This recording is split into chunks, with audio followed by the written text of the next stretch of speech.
on the bike for an easy hour, racing tomorrow. 10k. Haven't raced 10k in 2 years, so it'd be nice to see what I can do over that distance. Hopefully PB. Anything close to 33 I'll be happy with. Just a confidence boost, especially with being the first race of the year. You want to make sure your head's in the right place for racing, and it does take a while to come back round, and especially after COVID, we've been out of racing for that long, so it'd be good to get the head back in that space. But yeah, I've been running well the past while. Run training's going really well. Training with Sam, who's obviously in the British Triathlon squad, and he's good, keeps me accountable. He's there if I need to push on. He'll tell you if you need to hold back and you're going too hard, he'll tell you that as well. So, and do a lot of grass sessions. So the grass, I'm not a good runner on the grass. It robs me of my strength. So my biomechanics, I like to use my tendons a lot. Whereas on the grass, it's heavy muscular work. So yeah, it's been good though, because I've got quicker, and that shows that I'm using my muscles more. Got that bit stronger on the grass. So, and I still am running on the hard surface the other days for strides, things like that, so it's not that that's been neglected. But you know, hopefully this newfound strength and being a more rounded athlete should get some results. Also, when cross country comes back around, I'll hopefully be a lot stronger for it. All the time when I was younger, at the when I was training as a runner, there's guys I used to be minutes up the road ahead of, but they'd be right in my tail in a cross country race, and it used to baffle me. I was like, how's these guys so strong on the grass? And unfortunately for them, it wasn't the case that they were that strong. It's just I was very bad at running on the grass. Rely on that tendon to capture energy and move it forward, but obviously that works well if you're on a track or solid ground. If you're on poor traction, soft, muddy surfaces, you don't get that. I think it's my run style. I'd probably bog down and wait every stride until I get a bit of a purchase on some solid ground to drive me forward. But you'll be waiting a while and it all adds up. So yeah, hopefully off topic there, but yeah, tomorrow, no pressure. I'm just spinning these legs, help them tick over, probably go for a little loosen run this evening. But yeah, haven't done much structure on the bike this week, just a long ride and a few easy endurance rides. I did a primer session on Tuesday. It was originally intended to be a hard session for the week. Just the way things fell, I couldn't get access to the track, and as well as that, my stomach actually went halfway through the secondary session, so I did an alternative session instead. Turned out to be for the best because I rocked up the next day and did the originally intended session, and it went brilliant. Session PB, so sets me up well for the weekend hopefully. And after that it's just been ticking over. So yeah, positive and confident about tomorrow, but still apprehensive because obviously going out in a pace that I've never ran a 10k in before, and there'll always be that slight doubt. But that's what you get when you go hard. You run the risk of blowing up. So it's going to be a learning curve. But hopefully we'll check back in and after it and have good news to report. Probably have a bike session tomorrow after it. So this is the thing, these training races, I don't typically taper for them. I may have a rest week that coincides with it, but I'll not taper specifically for it. The work needs to be done. I'm training as a triathlete, not a 10k runner, so I have to be specific to my race demands. But yeah, check back in and hopefully all goes well. Might have some footage from it as well, depending on how lenient they are with spectators. But either way, we'll check back in. Okay, so early start this morning, heading to York. The race is on an airfield, so it'll be a flat race. Yeah, as I mentioned yesterday, 33 is kind of the aim, as close as we can get to that. I'd like to dip onto 32 region for the 10k, but yeah, I'm under no illusion that a flat course is fast, although it might sound counterintuitive, but from my experience, a flat course, because there's no let up on it, it's quite hard on the muscles, so a rolling route tends to suit me a lot better, but we'll give it a go. It should be ideal for pacing wise, because there'll be no surprises. Hoping that with the other races that are on before us, so the marathon's on just before us, we'll be joining in with them as far as I'm aware, so hopefully we have enough room to overtake and not run wide, but needs must, I guess. It's a race and a good way to test the legs. As I mentioned, no taper, so it's probably more of a reflection of what I'll be able to do off the back of a decent bike effort. So yeah, it'll be a good test, sport specific, rather than a test of my outright running performance. So yeah, we'll see how it goes.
Okay, just spitting the legs out now. Got an hour left. So yeah, just thought I'd talk to you about how that race went. So finish time was 33:05. Obviously still PB by nearly a minute. Up on the time 2 years ago, so definitely happy with that. Obviously wanted to get into the 32-minute region, but there's still loads of time early in the season. Some good takeaways was feeling strong. Didn't taper for it obviously, and I mentioned that yesterday, why that was. You can only truly taper a handful of times in the year, and I'm not going to waste one of them on a 10k race when I'm a 70.3 distance triathlete. There's no benefit nailing a 10k.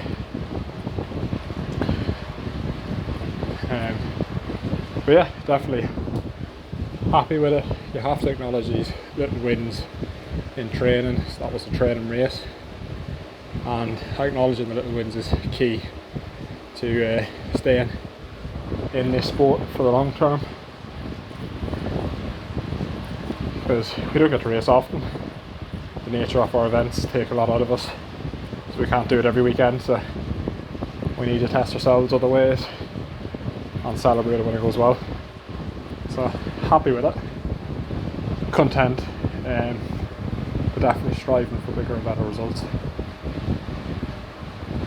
So yeah, some good takeaways from it. That was off the back of just tempo and sub-threshold work, so plenty of tools left in the toolbox to exploit, and we haven't even started yet in the specific phase of training for a 70.3 distance, so we'll look to probably hopefully beef out that 10k pace, see how close we can get it to the marathon, or half marathon pace I should say, and half marathon off the bike. So yeah, good position to be in this early on in the season, definitely can't complain. I think the train I did this week, so just as an insight, it was 18 hours, and I've 18 hours completed. Once I've actually now 19, and I've completed this hour on the bike, so that's pretty a low week for me at the moment. So the body would have been nice and fresh.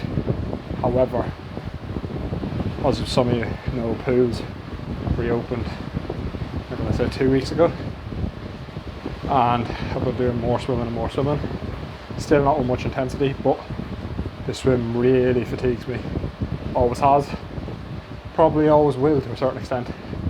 But as I get fitter, hopefully it'll not fatigue me as much. Even when I was at my peak shape swim wise, it always cost the legs. So if I had a swim session in the morning, I'd always find the legs a bit heavy in the run that evening. So,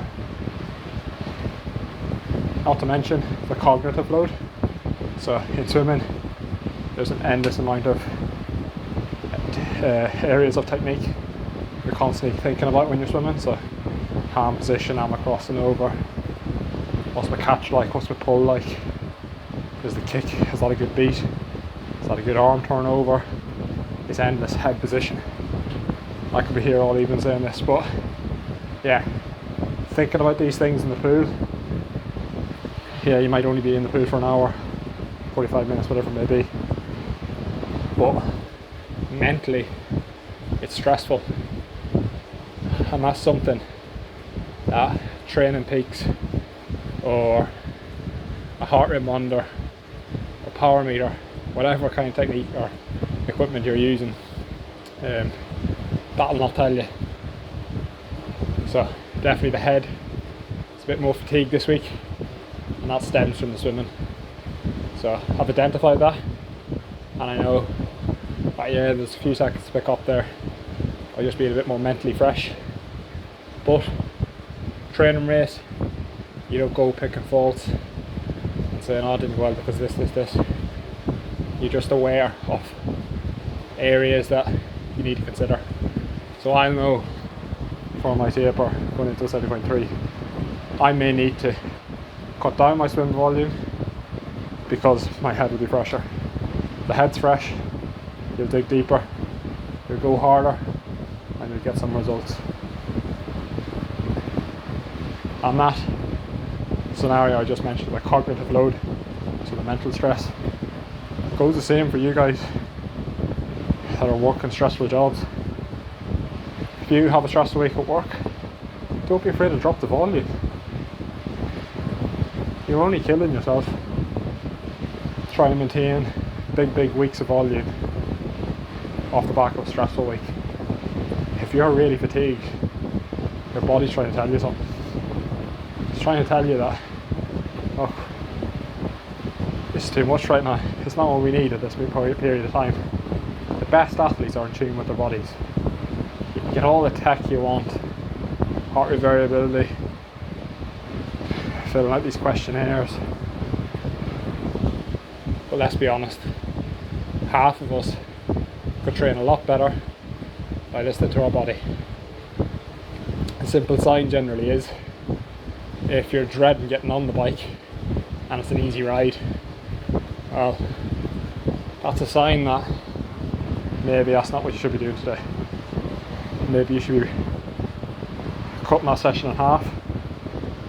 And the best way you'll know if it is genuine fatigue is turn the legs for 10 minutes and see if you feel the same. If the fatigue passes and run as normal.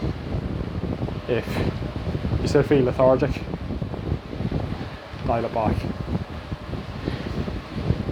We're motivated athletes in triathlon, and there is a tendency to push on no matter what, because that's what we're trying to do in a race. We want to push on, go a bit harder than the guy beside us. It's a crazy distance, and we get this crazy mentality of no limits. Yeah, no limits, nothing's impossible, but having that approach to your training is going to ruin you. Everyone looks up to Lyman Sanders because there's these crazy sessions all year round.